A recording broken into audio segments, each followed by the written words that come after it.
estamos nuevamente en la hora liberal en Radio Agricultura, Agricultura TV, con mi partner de siempre, economista, Escuela de Gobierno de la Universidad Adolfo Ibáñez. Facultad de Artes Liberales, yo no estoy en Facultad de Artes Liberales. ¿Cómo estás, Ignacio?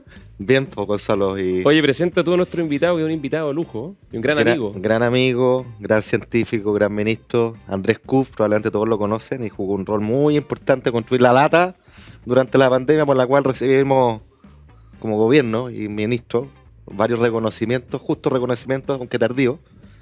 Como Así país, que bienvenido. Como país, tienes razón.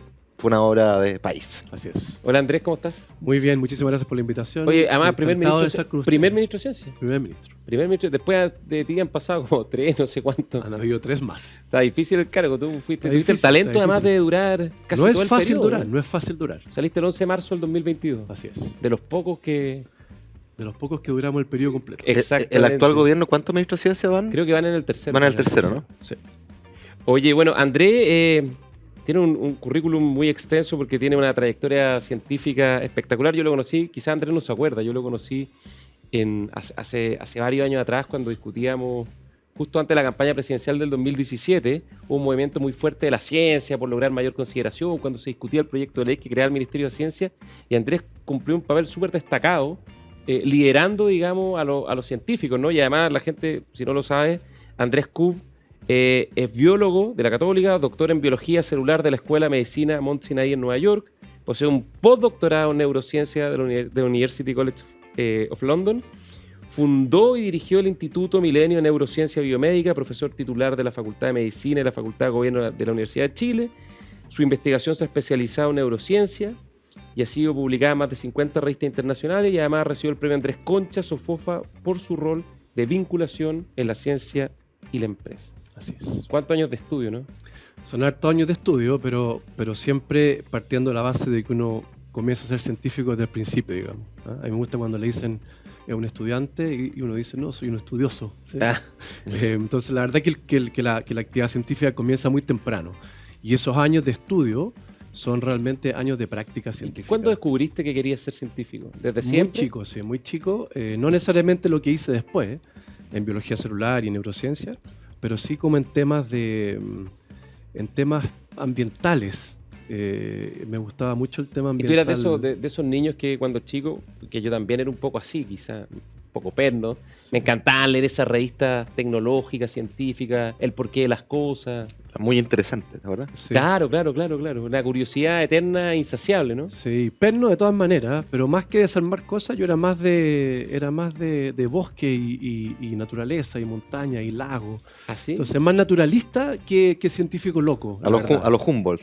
A los Humboldt más que a los... Sí, a los Humboldt más que a desarmar y más cosas. Sí, totalmente. Oye, ¿qué es más difícil, la ciencia de aprender, la ciencia o la política? No, o la ciencia de la política. No, digamos. La política, sin ninguna duda, es lo más difícil que he hecho yo en mi vida. ¿Sí? Sí, lejos. ¿Cómo fue? Cuéntanos un poco tu experiencia como primer ministro de Ciencia. Una experiencia muy buena, una experiencia de mucho aprendizaje, un privilegio enorme haber podido instalar el ministerio y dirigir los primeros pasos, pero también muy difícil, extremadamente difícil el momento que nos tocó, con estallido social, con pandemia, con una resistencia a compartir, digamos, logros muy grandes, y por lo tanto para mí fue una experiencia enriquecedora, pero muy dura, muy dura, pero que también me enseñó cosas muy importantes, como por ejemplo el valor que tiene la convocatoria de una comunidad científica que se puso al servicio del país. Creo que eso fue un elemento muy destacable de ese momento, y la comunidad científica estuvo ahí al pie del cañón, independiente de los colores políticos. Pero una pregunta ahí, porque, corrígeme si me equivoco, pero da la impresión, y esto es una paradoja, que en la comunidad científica también hay como una suerte, o puede haber una suerte de sectarismo político, en el sentido de que tú te vas de ministro a un gobierno de centro-derecha y algunos te hacen la cruz.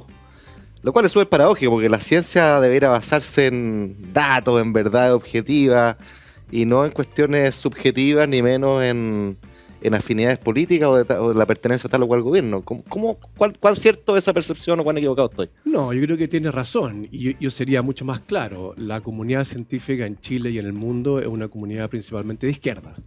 ¿Eso, a qué se debe eso? Es curioso. Creo que se debe al uso de la evidencia al buscar las razones, digamos, o la racionalidad en la toma de decisiones.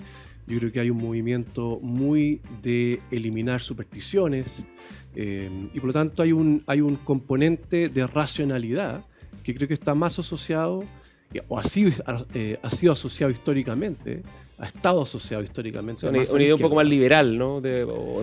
Más asociada a la ilustración. Totalmente digamos. liberal en lo valórico, muy racional, y eso creo que se asocia con la izquierda históricamente. Y la comunidad científica es una comunidad de izquierda en general, yo creo que en Chile y en el mundo. Pero qué curioso eso, porque es más que discutible la premisa, digamos. O sea, porque en cultura uno observa que está cargada a la izquierda y uno puede entender razones del por qué, pero Claro, en la ciencia la es emocionalidad. mucho más difícil, a menos que uno diga, ¿sabes qué? La gente de derecha es menos racional que la gente de izquierda. Yo no veo ninguna asidero para afirmar yo creo eso. que no es la gente, sí es el quehacer, ¿sí? Y como te digo, yo creo que eso es lo que uno observa en una comunidad Sí. que es más de izquierda, aquí y en el mundo. ¿Ah? Ahora, Ahora, se puede, perdón que quiera hacer un punto, porque es importante esto, porque además mi percepción desde afuera es que en el mundo de la cultura también hay como un cierto ánimo cancelatorio, ¿no? Cuando alguien del mundo de la cultura, digamos, escapa un poco del redil, ¿no? Y lo hemos visto en el último tiempo, en particular en casos lamentables, el caso de Patricio Fernández, el caso de Cristian Barker, ¿no? Gente que es de izquierda, indiscutiblemente de izquierda, y cuando hacen crítica al redil, digamos, lo expulsan del redil, lo expulsan de forma muy violenta. Y en la comunidad científica lo que uno ve, no todo, hay que tratar de, quizás más en el establishment, no sé si en la comunidad científica, también un cierto ánimo de instalar ciertas verdades o ciertas actitudes oficiales, por decirlo hasta cierto punto. a ver, pero yo tengo una visión distinta de lo que nos pasó a nosotros en el gobierno. Yo creo que siendo una comunidad de izquierda y habiendo ejemplos de miembros de esa comunidad que presentaron una oposición muy dura frente a las cosas que estábamos haciendo, yo te diría que la gran parte de la comunidad científica no respondió de esa manera y se puso al servicio del país. Y colaboró de buena fe. Y colaboró de muy buena fe y de muy buena forma. Y logramos cosas que fueron realmente extraordinarias. O sea, lo que se armó en relación al cambio climático y la COP. Y no es casualidad que esa gente que colaboró con el gobierno de un color, hoy día sean ministros y ministras de una coalición de otro color. Maisa Rojas dirigió el Comité Científico de Cambio Sí, Climático, es en el verdad. cual estaba incluido también Juan Carlos Muñoz, que Sí. hoy día es ministro de Transporte. Entonces, la comunidad científica, en su conjunto, independiente de que es una comunidad izquierda, durante ese momento, con un desafío país importante, se puso totalmente al servicio de la causa, tanto en los temas climáticos como en los temas de pandemia, donde, y lo vimos siempre, lo mismo con los datos, con los ventiladores, con las vacunas, se pusieron a total disposición los investigadores y las universidades. Oye, pero mira, pero yo quiero volver sobre el punto, no que me quede pegado, pero es que me interesó la reflexión de Andrés respecto a la racionalidad y entender por qué la comunidad científica sería más de izquierda. ¿No será que acaso, escudado en la seriedad de la comunidad científica, del método científico, muchas veces se abusa de aquello para en realidad empujar ideas que son opiniones, que son ideologías? Y lo pregunto por qué, porque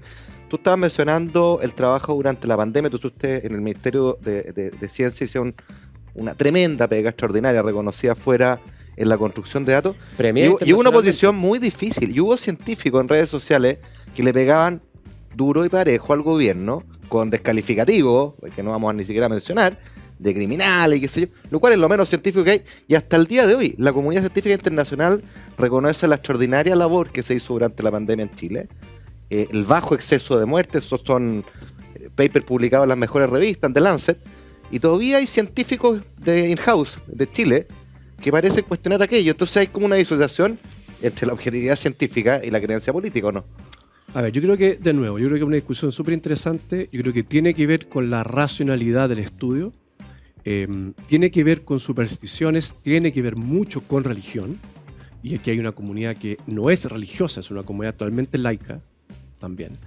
Y yo quiero llevar tu punto a otra cosa, que es cierto que efectivamente tuvimos oposición, y esa oposición fue, yo creo que hecha por algunos miembros de la comunidad que tenían acceso a audiencias. No fue yo creo que la visión general de la comunidad científica. Pero te quiero llevar a un punto que yo creo que es interesante, que tiene que ver directamente con lo que estás diciendo.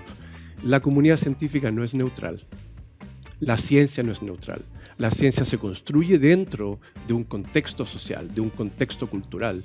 Y cualquier persona que crea que la ciencia es neutral y que va a ser por defecto el intermediador de confianza entre dos posiciones, creo que está profundamente equivocado. La ciencia viene con valores, viene con una carga cultural y eso los hace siempre un grupo de interés como muchos otros. Y eso hay que tenerlo súper claro. La comunidad científica es un grupo de interés y defiende ciertos intereses. Pero tenemos una comunidad científica neutral, que es lo que se llama un honest broker. Eso no es la ciencia. La ciencia provee evidencia y esa evidencia muchas veces también tiene detrás un contexto social, cultural, de valores y de intenciones. Oye, en todo caso, en defensa de la comunidad científica... No, si no la estoy no defendiendo. No, tú la estás... Yo creo que hiciste bien el punto. Y yo, abonando tu punto y tratando de entender un poco este fenómeno, igual que con la comunidad de la cultura, no el mundo de la cultura, puede ser que lo que pase es que no necesariamente es la comunidad científica o la comunidad cultural, sino que son Grupos que algunos tienen- personajes Sí. estridentes con agenda Sí. que distorsionan y cooptan, digamos, a estas comunidades para intentar hablar en su nombre. Yo voy a decir un ejemplo con nombre y apellido, algo que fue muy lamentable, que cuando estamos en la pandemia, me acuerdo que Espacio Público empezó a sacar estos informes cuestionando el manejo de la pandemia con análisis estadísticos, pseudocientíficos, digamos, de herramientas que son valiosas, pero que son más bien del mundo de la ciencia económica, digamos, donde los encargados de Espacio Público, el actual ministro de Energía, Diego Pardo, y bueno, y Eduardo Engel, el economista, incluso llegaron en un momento a proponer ideas y propuestas para la pandemia con muy poca base en la evidencia sanitaria, digamos, y en todos los otros elementos que hay que considerar el manejo de la pandemia, proponiendo, de hecho, fue medio paradójico, ¿no? Justo previo a que bajara la primera ola, que entráramos en lo que ellos llamaron una hibernación, un lockdown, un cierre completo de las ciudades, digamos, y un congelamiento de la actividad social, digamos, y económica del país completo, a partir de ciertos análisis de datos que se mostraron equivocados, digamos. Entonces, a mi juicio, eso es un ejemplo de cómo a veces algunos buscan, para propósitos que no quiero calificar, interpretar, digamos, anhelos o posiciones de una comunidad completa cuando responden a agendas particulares. Y el colegio es. médico hizo lo mismo a posteriori, ¿te acuerdas tú? Es que el colegio médico yo lo califico Claro. más que un ente gremial como un ente netamente político, digamos, porque Claro. de hecho cuando tú miras las elecciones en general de todos los colegios profesionales, pero en particular el colegio médico, también pasa con el colegio de abogados. Está la lista del Frente Amplio, está la lista de la derecha, está la lista Sí. de la centroizquierda, o sea, representan a comunidades profesionales, pero que tienen, como dice Andrés, que no son neutrales, tienen Pero posiciones. es interesante el punto que se va construyendo acá, porque yo concuerdo, o sea, uno no puede meter a todo el mismo saco. La comunidad científica es gigante, hay muchas personas que son 100% anónimas y enfocadas en su pega científica, y hay ciertos grupos que tienen sus intereses, ¿no es cierto?, políticos de otra índole, Sí. y que tienen plataforma, tienen espacio para hacer su punto, pero el resto de la comunidad, quizás, no sé cómo lo ven tus pares, deberían indignarse bastante o enojarse bastante de que sobre texto de ser los representantes de la comunidad científica en realidad se instalen intereses que son particulares, porque lo arrastran a todos. Por ¿ah? supuesto, pero ese fue justamente, y con Gonzalo trabajamos mucho en la mesa social, de la cual derivó una mesa de datos. Claro. Y yo creo que la mesa de datos... Probablemente fue el fruto más valioso de la mesa social, esa mesa de datos. Pero Los es un otros e- frutos fueron más es un dudosos. ejemplo Sí, pues de colaboración. de que la comunidad en su conjunto pesa mucho más finalmente que esas voces que son muy disonantes o como tú dijiste, que tenían acceso a plataformas y son muy vocales. En la mesa de datos se formó un grupo de personas que trabajó de manera incansable durante 1 año y medio, de todos los colores políticos, de distintas universidades, de distintas regiones del país, y cuyo único objetivo era abrir los datos de la pandemia para que pudiéramos investigar, para que pudiéramos informar y para que pudiéramos también tomar decisiones. Entonces, ese es el ejemplo de cómo la comunidad científica, independiente que tiene grupos de interés, se puede poner al servicio de una causa. Y si tú me dices a mí, el principal aprendizaje de la pandemia es esto de poder trabajar con un propósito claro, con un propósito común, donde realmente la potencia de la colaboración llegó como a un nivel totalmente distinto de lo que estábamos acostumbrados. Y eso, rescatarlo en condiciones en situaciones de paz, llamémoslo, en situaciones de normalidad, yo creo que es un desafío grande de cómo logramos tener ese propósito común que logra aunar estas voluntades,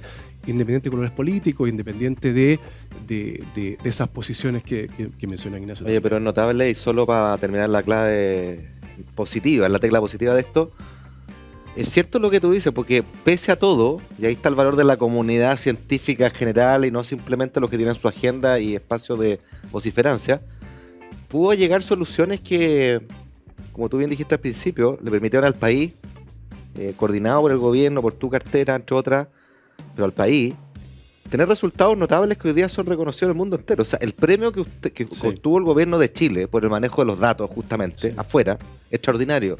Los resultados, ¿no es cierto?, de vacunación, clase mundial. Sí. Y eso supone una serie de acciones y coordinación y decisión del gobierno, pero también apoyo de toda la comunidad para lograrlo. Y el exceso de muertes, que es la medida ácida, ¿no es cierto?, Sí. de cómo manejamos la pandemia, Chile está muy bien catalogado. Entonces, al final creo que eso es lo que uno debería quedarse, ¿no? Por supuesto, y tú hablaste del premio. El premio es ciencia de datos. Competimos contra Janssen, contra General Motors, contra Alibaba, con tremendos proyectos. Y este fue un proyecto entre las universidades, entre la empresa y el gobierno, para poner datos a disposición de este gran desafío en cuarentenas, como las entendimos, en temas de vacunación, en temas de diagnóstico, y por lo tanto reconocimiento a nivel internacional como ese, luego de este trabajo conjunto, creo que para uno es como el máximo reconocimiento que uno puede esperar.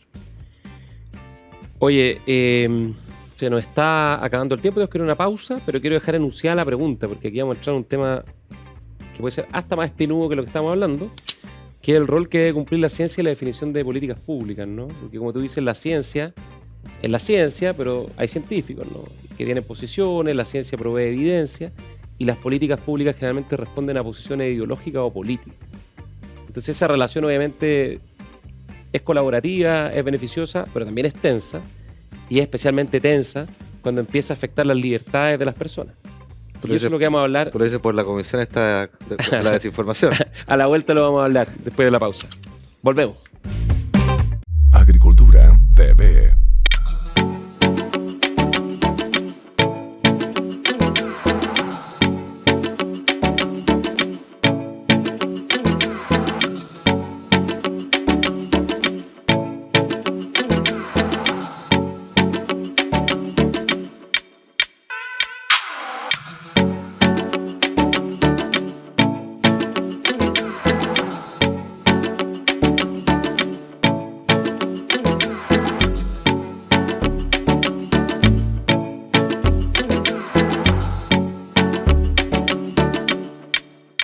Hola, estamos de regreso con Ignacio Briones y con nuestro invitado de esta semana, Andrés Kub, científico, ex ministro de Ciencia, montañista además, bueno para los cerros, ya vamos a hablar de eso, pero dejamos una pregunta planteada, compleja, difícil, súper interesante, y que además que Ignacio Briones le puso un poco de candela, ¿no? Que es que tiene que ver cuánta ciencia tiene que haber en la definición de las políticas públicas. Uno diría naturalmente la mayor cantidad posible, porque la ciencia evidencia, las políticas públicas, el ideal es que se construyan basadas en la evidencia, pero como lo hablábamos recién, la ciencia son herramientas que son usadas, digamos, por personas muchas veces que tienen miradas, que tienen visiones, que tienen posturas, ¿no? Y un ejemplo de la ciencia que se busca aplicar no solo a las políticas públicas, sino al debate público, a la forma en que deliberamos y discutimos como sociedad, ¿no?, creo yo, esta idea de convocar una comisión que revise la fake news, ¿no?, las noticias falsas que se pueden difundir por los medios, en particular por las redes sociales. Tema que ha generado un fuerte debate. Esta semana que recién pasó, hubo un acuerdo del Senado, digamos, por manifestar su reparo, su preocupación. Ya lo TC. Al Tribunal Constitucional y manifestar un reparo más formal, digamos, respecto a lo que está impulsando el gobierno, en particular la Secretaría General de Gobierno con la actual ministra de Ciencia, la ministra Vallejo y la ministra Echeverry, respecto a esta comisión, ¿no? Que además ha sido cuestionada no solo en Chile, sino también desde fuera de Chile, y es un tema difícil, es un tema que en lo personal además me genera muchísimas dudas y me recuerda a la novela de Orwell, ¿cómo se llama? Al Ministerio del Pensamiento, al Ministerio de la Verdad de 1984. No sé, Andrés, ¿cuál es tu visión ahí? A ver, dos temas grandes, los dos súper entretenidos, creo que los tenemos que tocar los dos. El tema de evidencia en la política, encuentro muy entretenido, ojalá tengamos y nos quede un ratito a conversar de eso, porque creo que es importante también discutirlo y desmenuzarlo un poquito. La Comisión de Desinformación yo encuentro una decisión muy desafortunada, y menos aún, o sea, y más aún, más desafortunada aún, que esté bajo el alero del Ministerio de Ciencia. Yo creo que hay otras formas de hacer esto, que tiene que ver con fortalecer los medios de comunicación, con fortalecer la formación de personas que van a trabajar en medios de comunicación. El fact-checking. Que tiene que ver con eso también. Chequeo de datos. Por supuesto. Entonces hay formas de cómo uno contribuye a que un país esté más preparado para hacer esto. Yo creo que una comisión no es la forma, para nada. El Ministerio de Ciencia ni la comunidad científica son guardianes. Yo lo que hablaba anteriormente no son el honest broker. La comunidad científica no es el guardián de la información. Yo creo que una comisión como esa es desafortunada, pero más aún que esté el Ministerio de Ciencia, porque esto no es un tema del Ministerio de Ciencia, esto es un tema de la sociedad en su conjunto, de cómo solucionarlo, y por lo tanto creo que no aporta hoy día de la manera que el Ministerio de Ciencia debería aportar. Yo creo que el Ministerio de Ciencia tiene que aportar, por ejemplo, en promover la apertura de la información, en promover el desarrollo tecnológico que permita el acceso a esa información, pero no generando una institución que quizás ahora, porque si no vieron, no sé si vieron los integrantes de la comisión, es una comisión bastante técnica en sus integrantes. De hecho, una de las integrantes es una ex-eremi del Ministerio de Ciencia, que es experta en inteligencia artificial y profesora de la universidad. De tu época como ministro. Sí, de la Universidad Federico Santa María. Entonces, es una comisión muy técnica, pero cuando uno, y ustedes saben mucho mejor que yo, cuando uno crea institucionalidad en el Estado, tiene que asegurarse que eso en el futuro no vaya a ser mal utilizado. Entonces sí, yo revisé los integrantes y es muy técnico, es bien duro en lo técnico. No nos dice nada de cuál va a ser la próxima conformación de esa comisión. Entonces yo estoy totalmente en desacuerdo que esto exista y totalmente en desacuerdo que exista bajo el alero del Ministerio de Ciencia. Yo me acuerdo que la primera vez que leí una noticia de la preocupación y la decisión de un gobierno por prohibir las noticias falsas, entre comillas, fue el caso de China, hace como 3 años, si no me equivoco. Y algo escribí por ahí, decía, bueno, la dificultad epistémica de todo esto es, bueno, ¿quién determina que la noticia es falsa? Y en el caso de un gobierno autoritario, una dictadura como la China, bueno, era evidente que eso va a ser el Comité Central. Entonces, al final, ¿por qué lo traigo a la discusión? Porque definir qué es lo que es cierto y qué es lo que no es siempre muy complejo. Ya haber espacio para la cancelación y para limitar la libertad de expresión.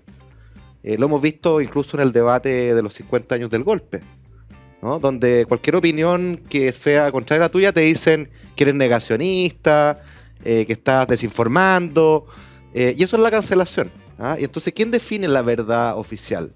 Y me parece, concuerdo con Andrés, que es curioso anclarlo en un Ministerio de Ciencia como si este tema fuera uno que se resuelve científicamente, así como por un algoritmo o una fórmula, en circunstancias que es un debate espinoso que tiene más que ver con la filosofía, con la sociología incluso, la historia me atrevería a decir, que con la ciencia pura y dura. Yo creo que revestir de ciencia algo que puede arriesgar un mal uso de las conclusiones que un cuerpo como este pueda sacar a futuro y abrir espacio para limitar la libertad de expresión es súper delicado, súper complejo. Creo que una pésima idea, y no por nada la propia Asociación Internacional de Prensa ha sido crítica de este proyecto, de esta comisión, ¿ah? Y me sorprende a mí también que esté en el Ministerio de Ciencia, naturalmente raro. Ahora, ¿qué es lo que tiene que hacer un Ministerio de Ciencia, a mi juicio? ¿Y qué es lo que hicimos nosotros? Tú lo mencionaste, la necesidad de destacar lo que habíamos hecho durante la pandemia.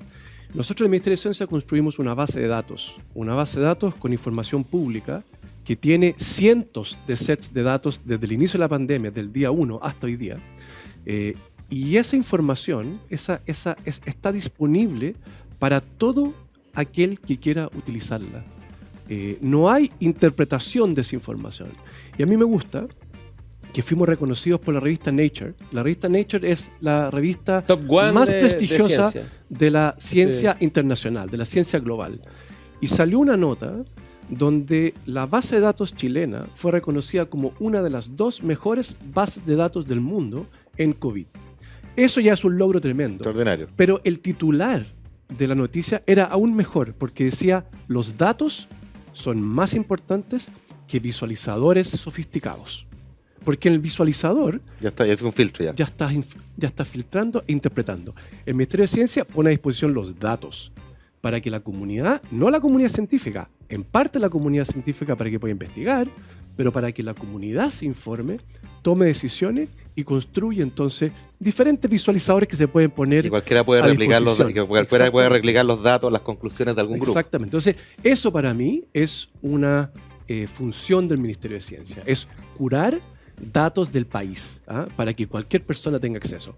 Datos de la pandemia, sí. Necesitamos urgente datos hídricos, pero datos, no necesariamente la información que deriva de los datos. Necesitamos tener un repositorio de datos climáticos, y esas cosas son propias del Ministerio de Ciencia. Datos ahora satelital, no sé si ustedes saben, pero hace un par de semanas se lanzó el FASAT Delta, que es nuestro satélite ahora que tenemos en órbita, Nuestro cuarto cuarto Alfa, satélite, Beta, el Charlie. alfa, beta, ¿Cuál fue? Hay uno que, sí, que no llegó. sí, alfa, Fue beta, haber sido el beta, no sé cuál fue. Charlie Y este es el Delta. Delta. FASAT Delta ya está en órbita, se lanzó en SpaceX en Estados Unidos hace algunas semanas. Estamos en periodo ahora de chequear que pase todas las certificaciones.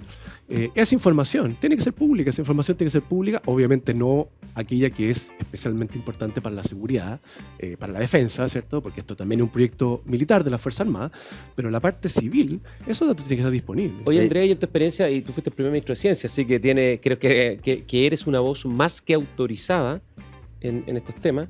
Yo puedo decir, nunca habían visto hablar de uno, ¿no? Pero yo, algo que me siento contento de mi periodo como ministro de la SECPRE, es que a mí me tocó empujar el proyecto cuando estaba prácticamente muerto, porque nosotros llegamos al 2018 al gobierno, Sí.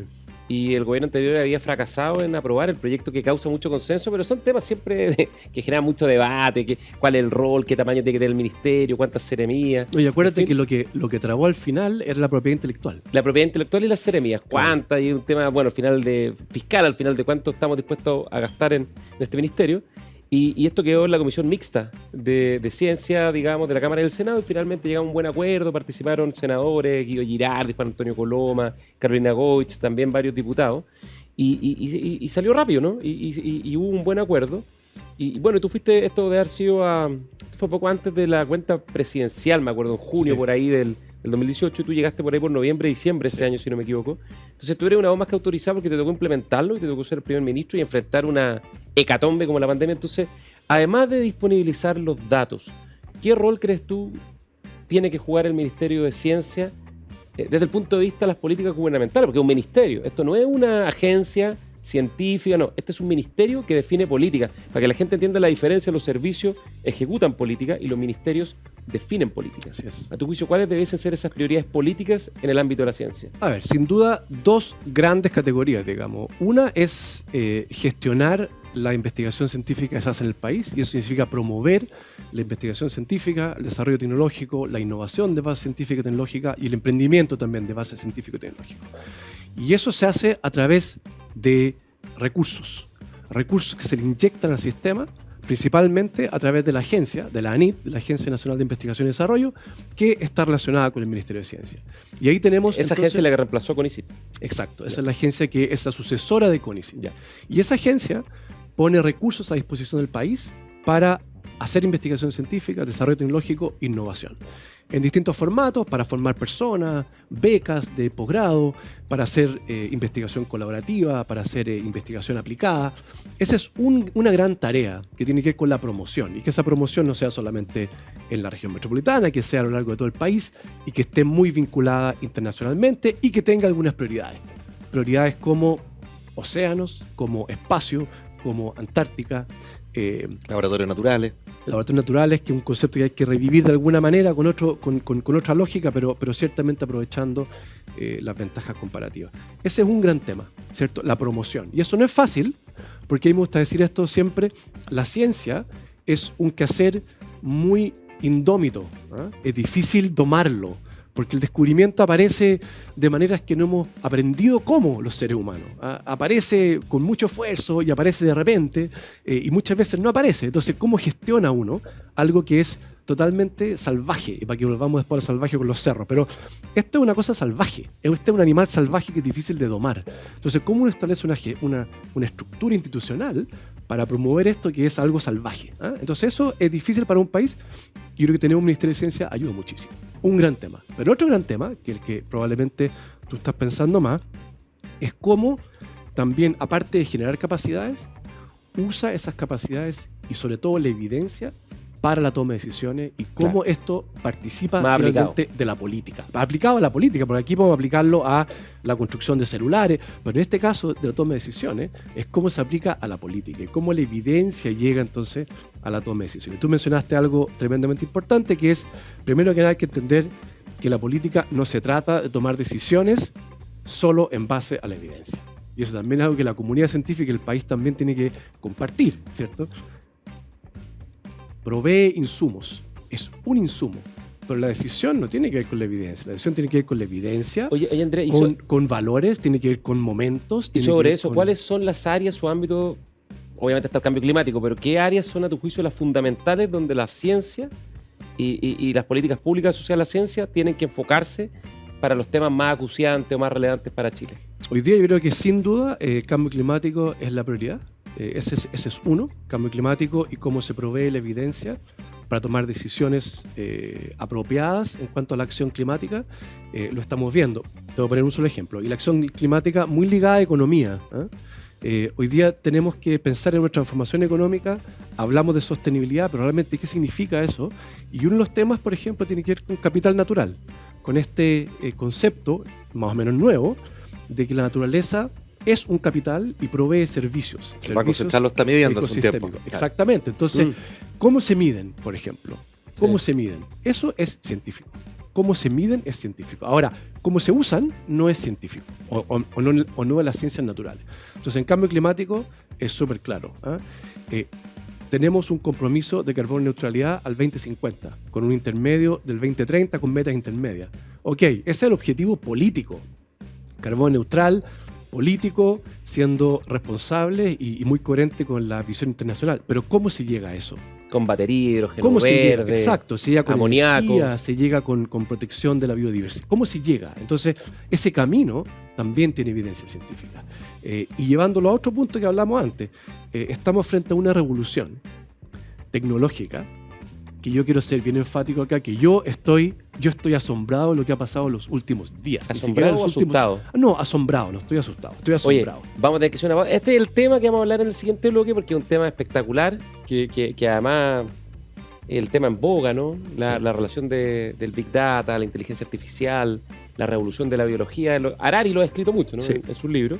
Y antes de... Tenemos que irnos a una pausa. Y vamos a dejar este tema pendiente para el próximo bloque. Siempre le pedimos a nuestros invitados que nos hagan una recomendación de un libro, una película, una serie, un plato de comida, lo que quieran recomendarle a las personas que nos están viendo o escuchando y que ellos estén disfrutando mucho. Entonces, ¿cuál sería tu recomendado esta semana, Andrés Q? Yo, hablando de lo salvaje, compartiendo nuestro amor por la montaña, yo estaba leyendo 2 libros espectaculares de un escritor contemporáneo británico que se llama James McFarlane. Y tiene 2 libros, uno que se llama Las montañas de la mente, Mountains of the Mind, y tiene otro que se llama Los lugares salvajes, The Wild Places. Y es un escritor que logra realmente transmitir, a través de una prosa muy, muy elegante, su experiencia en el mundo salvaje, digamos, para no decir... Él es montañista. Él es montañista. ¿Cómo se llama? James McFarlane. James McFarlane. McFarlane. Está bueno, Es sale. británico. Dan ganas de leerlo. ¿Ah? Dan ganas de leerlo. Sí. Es que es muy para los que no lo saben, Andrés Cupa además es un muy buen montañista, aficionado a la vida al aire libre, a los cerros. Ha estado dedicado a eso en el último tiempo. Pero muy amateur, para hacer el disclaimer, totalmente amateur. Pero da lo mismo. Lo importante el camino más que la cumbre. Sí. Oye, Ignacio Brioni, ¿y tu recomendado esta semana? Yo voy a también recomendar un libro, que Gonzalo lo conoce, lo hemos hablado más de alguna vez, de un escritor que se llama Stefan Zweig, que tiene un libro corto, extraordinario, lo leí hace mucho tiempo, pero lo releí hace poco, se llama Momentos Estelares de la Humanidad, que son breves historias de la historia real, nuestra como humanidad, donde un accidente, una circunstancia, tomándome lo que tú decías, que de repente el conocimiento científico, el descubrimiento aparece, bueno, acá hay pequeños accidentes en la historia de la humanidad que han cambiado la historia del mundo. Les doy solamente un ejemplo, la derrota de Napoleón en Waterloo, cuenta la anécdota de por qué perdió Napoleón y que dependió del estado de ánimo de una persona, el mariscal Grouchy. Extraordinario ese libro. Extraordinario. Y la caída de Constantinopla. Hay varias historias. El telégrafo entre Europa y Estados Unidos. Fusilamiento de Dostoyevsky, Sí. la fiebre del oro en California, ¿no? Es muy pequeño momento, el efecto mariposa, diríamos hoy día. ¿no? Exacto. Momentos estelares de la humanidad de Stefan Zweig. Sí. Stefan Zweig. Zweig, creo que Zweig. sí. Zweig. Oye, y yo, bueno, para cerrar, este lo leí hace tiempo, pero en la conversación me acordé de un libro increíble sobre narrativa, literatura, pero sobre ciencia, un escritor chileno, joven, y que ha sido tremendamente exitoso, Benjamín Labatut, un verdor terrible, no sé si lo leyeron, Bueno. fue una maravilla. Algo parecido a los momentos estelares de la humanidad de Stefan Zweig, porque básicamente cuenta historias de científicos extraordinariamente relatadas, además con la capacidad de hacer entender, digamos, cosas muy complejas, ¿no? Pero asociadas a cosas que tuvieron consecuencias dramáticas, ¿no? El gasarín en la Primera Guerra Mundial, la bomba atómica, la energía nuclear, en fin. Y además que ahora viene la película Oppenheimer, Sí. científico, considerado padre de la bomba atómica. Pero eso no lo vamos a adelantar, yo no lo he visto. Sí puedo recomendar un verdor terrible de Benjamín Labatut. Ya, nos vamos a una pausa y volvemos.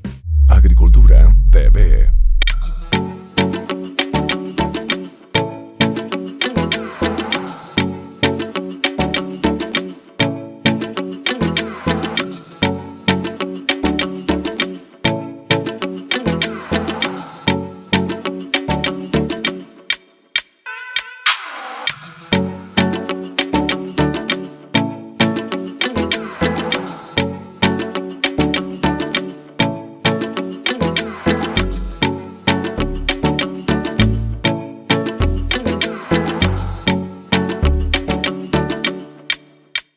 Estamos de regreso con Ignacio Briones, con Andrés Cook, nuestro invitado, científico, exministro de Ciencia, y dejamos un tema planteado que es un tema apasionante, alucinante, intimidante también, que tiene que ver con este concepto que se ha denominado la cuarta revolución industrial, ¿no? La revolución de los datos, de los algoritmos y de la biología, ¿no? Que ha sido relatada más por un gran pensador, escritor, Yuval Noah Harari, y que tiene que ver fundamentalmente con cómo la tecnología, el uso de la ciencia, la información y los algoritmos y la biología van a cambiar completamente la forma en que nos organizamos, en que nos relacionamos, en que producimos. Hoy día las relaciones de pareja Ya la buena parte cambiaron. ya están mediadas por los algoritmos. Conducimos, nos dejamos guiar cuando conducimos el auto por los algoritmos. Cuando queremos viajar, los algoritmos nos recomiendan lugares, nos recomiendan paquetes turísticos. ¿Qué tan profunda esta revolución y qué tan revolución es, digamos, pensando en la primera, la máquina a vapor, la segunda, la electricidad, la tercera, la computación, y ahora la tecnología, los datos, la ciencia y la biología? A ver, no soy un experto en revoluciones tecnológicas, digamos, pero yo creo que esta es una revolución muy, muy profunda y estamos viendo principalmente a nivel como social una cara, que es la cara, como tú dices, de la revolución de los datos. Se nos ha olvidado un poquito ver el aspecto que tú mencionaste, que es la parte biológica. Entonces creo que conviene analizar ambos. Van de la mano, ¿no? ¿Van de la mano? Sí, van de la mano. Hoy día están yendo de la mano. Hoy día nada no va a ir de la mano de la inteligencia artificial, creo yo. Entonces, primero con esta cosa de la inteligencia artificial, creo que realmente estamos frente a una revolución que es similar a la electricidad. La vamos a usar en absolutamente todo. Todo va a estar vinculado de alguna u otra manera al uso de los datos y a la inteligencia artificial para encontrar patrones en esos datos que nos permitan hacer cosas como si las hiciéramos nosotros los seres humanos. Pero el concepto de revolución, de esa cosa rápida que da vuelta, ¿cierto? Un paradigma que se cambia, a mí me ha quedado súper claro con un dato que encontré y lo traje aquí para leerlo, para no decirlo mal, que es cómo las aplicaciones han alcanzado o cuánto tiempo se han demorado las aplicaciones en alcanzar 100 millones de usuarios. Porque esto creo que realmente describe claramente que es una revolución. Uber, la aplicación de Uber, se demoró 70 meses en alcanzar 100 millones de usuarios. O sea, casi 7 años. Instagram se demoró 30 meses. TikTok se demoró 9 meses. Y cuando yo leí este informe, que es un informe que apareció hace un par de semanas, el ChatGPT había roto todos los récords y se había demorado 2 meses en alcanzar 100 millones de usuarios. ¿Y Threads? Yo leí este informe. Y Threads, lo revisé de la mañana, se demoró 5 días Uf. en alcanzar 100 millones de usuarios. Entonces aquí estamos frente a una revolución digital que no tiene precedente y estamos a una velocidad que nos está afectando a nosotros como personas adultas en el transcurso de meses. O sea, esto estamos realmente frente a algo que está ocurriendo muy, muy rápido y por lo tanto, tú mencionaste antes, obviamente que tenemos que tener una discusión a nivel de sociedad, no a nivel científico, de qué vamos a hacer con esto y cómo nos vamos a enfrentar a esto. Entonces eso está más o menos, creo yo, en el debate público. La parte biológica está mucho menos en el debate público y hoy día tenemos la capacidad de intervenir la información genética de todos los organismos, incluyendo nosotros. Entonces es la primera vez que nosotros podemos intervenir a los seres vivos, incluyéndonos a nosotros mismos, y esto no es ciencia ficción. ¿Es factible? O incluso Es el chip, factible. sí, el chip de los más que están trabajando, Sí, digamos. pero modificación genética hoy día ¿Pero existe. es factible, es factible. escribir el código genético Es de factible. un futuro ser humano? Es factible, ¿Hoy día? se hace sobre el mesón y hoy día hay personas en el mundo que son editadas genéticamente con una buena razón, porque se hicieron resistentes a un virus VIH cuyo portador era el padre, entonces estos niños son resistentes a este virus, pero efectivamente fueron editados genéticamente a nivel de embriones, ¿sí? Entonces eso hoy día existe. Entonces esa parte biológica se nos ha olvidado un poco en medio de este tremendo debate digital. Entonces, cuando tú hablas de la revolución industrial de la cuarta, realmente es un espacio donde se funde lo físico, lo digital y lo biológico. Y eso hace que esta revolución sea totalmente distinta porque se nos mete adentro. Es la primera vez que la revolución Entra tecnológica dentro de nuestros se nos organismos. mete adentro de nuestro organismo. Y eso lo hace como una revolución totalmente distinta a las anteriores. Claro, porque aquí yo creo que Ignacio Briones tiene mucho que decir, ¿no? Porque además profesor de artes liberales, digamos que hay una cuestión filosófica de fondo en la discusión. Una cosa es que nosotros nos dejemos mediar voluntariamente por las aplicaciones, conducir, encontrar pareja, pedir algo a Uber Eats para comer, qué sé yo.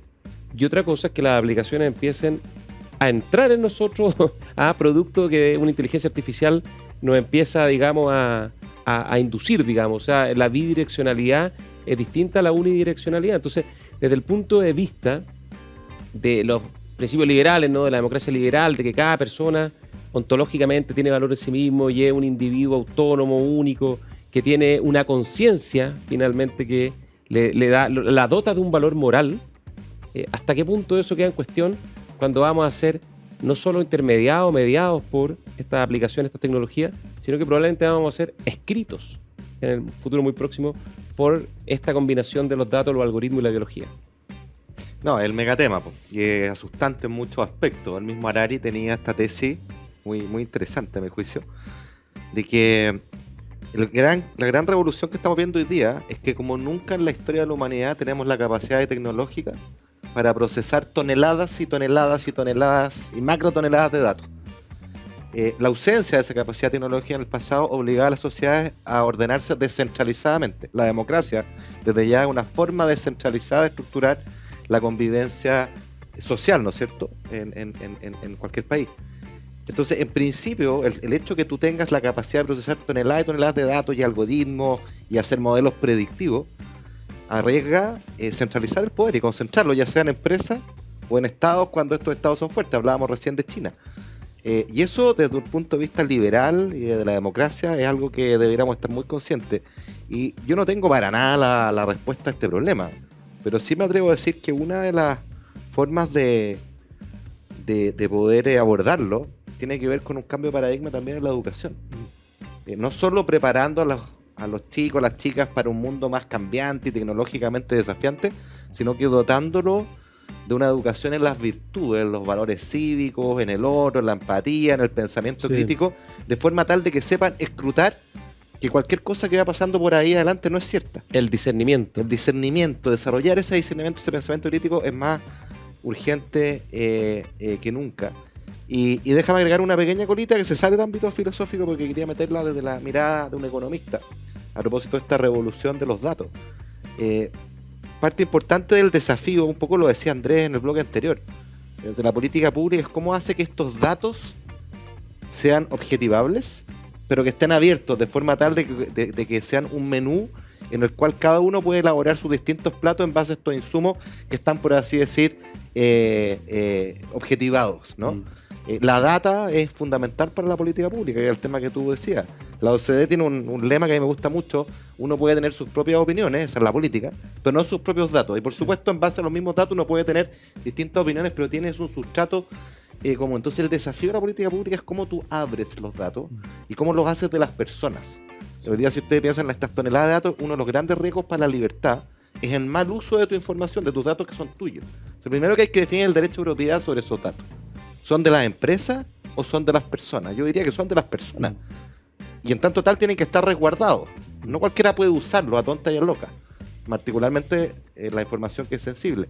Y termino con un ejemplo de política pública, que es un proyecto de ley que me tocó partir de cero. Bueno, es malo hablar de uno, así que hablo de nosotros como gobierno y los equipos, que es muy bonito y que se terminó de aprobar en este gobierno, ¿no? Lo cual habla de una buena política de Estado, que es el proyecto de finanzas abiertas, que lo que buscaba era hacer un ecosistema de datos financieros donde cambia el paradigma, desde un paradigma antiguo en que los datos eran del banco, la compañía de seguro, a decir, ¿sabe qué?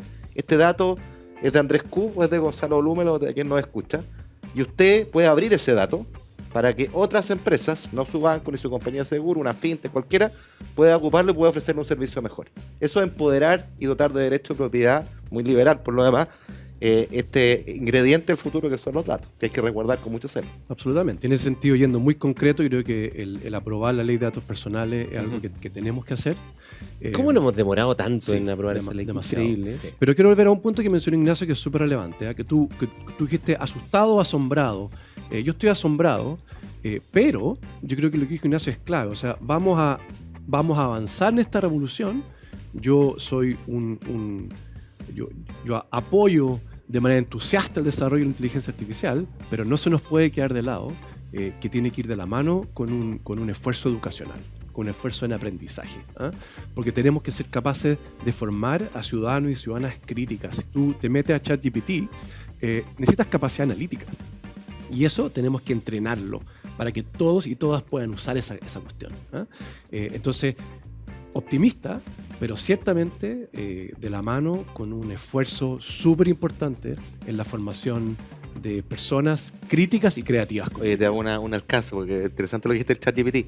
ChatGPT, la calidad de la respuesta naturalmente es muy contingente a la calidad de la pregunta.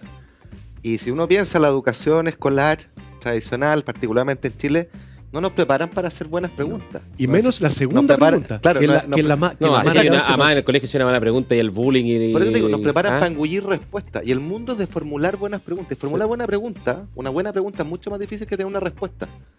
Porque implica saber discernir, tener pensamiento. Y la segunda pregunta, y la tercera pregunta al ChatGPT, bueno, requiere una capacidad analítica bien desarrollada. Y se da la paradoja que en este mundo que avanza a pasos agigantados hacia la tecnología, los datos, los algoritmos, se da la paradoja que quizás la respuesta educativa sea volver a la educación clásica, a la educación antigua, que es la educación en el pensamiento crítico, en las virtudes que se educan y se repiten, que es la manera de poder aproximarse a estos fenómenos Pero yo complejos. diría que yo estoy asombrado. Que por una parte me asombra, pero por otra parte me asusta. Además, no hay que perder de perspectiva nunca qué es lo que es la humanidad en la historia del universo. Aquí apelo al científico más que al exministro. Después voy a apelar al exministro, sí. Porque la historia del universo son miles de millones de años, la historia del planeta Tierra son cientos de millones de años. Miles también. Miles también, imagínate. Los dinosaurios reinaron por, no sé, 100, 200 millones de años. Solo llevamos 60.000 años sobre la Tierra. El Homo sapiens, ¿no? Poco más, pues. 200 y tanto, 1000. Entonces ya 200.000, pongámosle. Y la civilización serán 15.000, 10.000. O sea, nosotros, el ser humano entró si la historia del universo tuviera 24 horas a las 11 de la noche con 58 minutos y 59 segundos. Sí. No somos nada. Entonces, aquí está el germen de la creación de los superhumanos y también puede estar el germen de la destrucción de la humanidad. Y eso yo creo que hay que tomárselo muy en serio. Nosotros cuando la democracia, y venimos saliendo, estamos en medio de un periodo muy difícil de nuestra democracia, la democracia es un invento humano maravilloso, increíble, original, que tiene 250 la democracia años. liberal, representativa. La democracia liberal, no la democracia ateniense, digamos, la democracia que es la base, que hoy día damos todo por sentado. Entonces, mi pregunta es hasta cuánto podemos dar por sentado de lo que tenemos y cuánto germen de nuestra propia autodestrucción puede haber. Perdonen lo intenso de la pregunta en un programa que no busca angustiar a nadie. Y lo segundo, ¿cuánto sentido tiene regularlo? Poner leyes que restrinjan la ingeniería genética, la neurociencia, en fin. Porque además de esto surgen cosas que son muy positivas, como por ejemplo buscar las curas al cáncer definitivas, pero por otra parte también empezamos a pensar en la fabricación en masa de seres humanos, en correcciones genéticas y aberraciones, y finalmente aberraciones desde el punto de vista del uso de los datos, la tecnología y la biología, que pueden ser cosas de pesadilla, ¿no? De la literatura más compleja, más fantástica y más atemorizante. No sé qué opináis tú, Andrés, sobre eso. No, yo creo que la gente que me ha escuchado antes me ha encontrado un poco repetido, pero a mí me gusta citar a Richard Feynman, que es este premio Nobel de Física. Y él decía que la ciencia es una llave, y la llave abre las puertas del cielo, pero la llave también abre las puertas del infierno. Y cada descubrimiento y cada tecnología es capaz de hacer eso. O sea, nosotros con un martillo... La bomba atómica es un buen ejemplo, la Sí. energía nuclear es un buen ejemplo, ¿no? La energía nuclear es una solución a los problemas energéticos del mundo, pero también puede Y al llevar a su cambio climático. destrucción, ¿cierto? Un martillo se usa para construir una casa, o uno puede ocuparlo como un arma mortal. ¿Ah? Entonces, no es algo inherente a la tecnología, es algo como uno usa la tecnología. Por lo tanto, yo no estoy en favor de regularlo, de regular el descubrimiento científico, pero sí... Que sería regular la libertad, ¿no? Exactamente, Entonces, no. pero sí tenemos que ponerle mucha atención a las aplicaciones y a cómo lo usamos. ¿Ah? Entonces, ahí está el debate, y ese no es un debate científico, es un debate de toda la sociedad. ¿Sí? Y me quiero referir un poquito también a la política pública que mencionaste antes, porque hemos hablado de cómo se llega a la toma de decisiones, pero yo creo que también la investigación científica es tremendamente importante ahora, y con el uso de datos, de poder también hacerle seguimiento. Yo sé que tú también eras muy... favorable, digamos, a que uno midiera también el impacto de las políticas públicas. Y eso también es algo que tenemos que poner, todo este sistema de datos que dice Ignacio, también al servicio de cómo medimos, de cómo evaluamos si la política pública eventualmente funcionó o no funcionó, tuvo el impacto deseado o no lo tuvo. Y ahí hay un tremendo campo que tenemos que meternos también de evaluación y seguimiento, que yo creo que para un país que va a tener una política pública donde la evidencia juega un rol, también es importante la medición. Oye, vamos a tener que invitar a Andrea a otro programa, No, está porque demasiado bueno, es increíble el demasiado tema, la profundidad, el alcance. Uno se queda pensando y ahí se nos acabó el tiempo. Así que muchas gracias, Andrés, gracias, Muchísimas Ignacio. gracias a usted Antes por de la terminar, invitación. nosotros tenemos una tradición que a los invitados le damos este espacio para que tengan su minuto. Ahora son como 30 segundos, nos pilló el tiempo, de confianza final para referirse a lo que quiera en el tema que quiera y con total libertad. No, yo creo que el tema que yo creo que es importante, aunque sean 20 segundos, es que necesitamos en Chile que la investigación científica y la tecnología sea parte importante del motor económico. Creo que estamos en una transformación económica que necesita conocimiento, necesita investigación y desarrollo, mucho más. ¿Cuánto se la juega el sector tecnología. privado en esto? Se la tiene que jugar mucho más. Yo creo que ahí hay un llamado fuerte al sector privado. Ustedes saben, yo estoy trabajando en la Chile, pero también estoy trabajando en IDEMAX, donde estamos vinculando ciencia y empresa, y eso lo hacemos por dos razones, digamos. Uno, para tener empresas más competitivas, pero lo segundo es que necesitamos una economía en Chile que realmente sea una economía del conocimiento. Así que transformación económica y ciencia y tecnología para esa transformación económica es un mensaje que a mí me gustaría compartir y debatirlo en cualquier foro en el que sea necesario debatirlo. Andrés Kub, Muy bien. Ignacio Briones, estimados y estimadas, muchas gracias. Muchas Nos gracias vemos. a ustedes.